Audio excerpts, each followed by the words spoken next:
Ikabalak ang mas mograbe pa ang sitwasyon sa trapiko sa southbound kini human gihangyo sa Davao City Water District nga pasirahan ang Bailey Bridge sa ulas aron ayuhon ang naglik nga tubo sa ilalom. Ano ang report ni Sheila Vergara Rubio.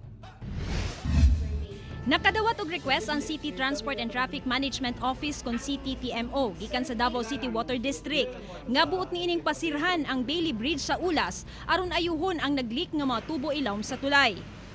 Wa gilayon misugot ang CTTMO sang litbi kinahanglan nga mapahibaluon na ang publiko kini ilabi na nga hilabihan gayud kakulgot ang traffic sa southbound tungod sa gubang Bailey Bridge sa Taal Road sa Bangkal o gina-repair ang Talomo Bridge 1. Kinanglan magbutang usag advisory bago i-close kay ang tao na pod moingon na pod ang walay makabalo ba nga dapat advisory unsay hinungdan nga nung i-close na pod nato ang maong Bailey Bridge.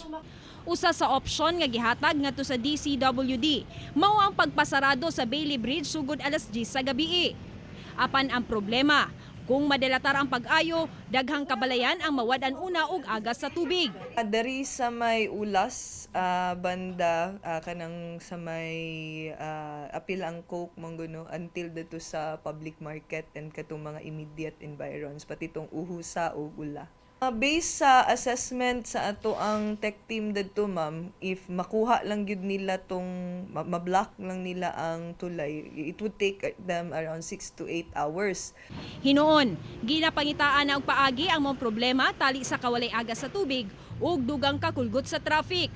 Sa pikas bahin, ginangumang matapos na ang pag-ayo sa approach sa Bailey Bridge sa Taal Road aron makatabang sa paghatag og alibyo sa kahuot sa trapiko sa South area.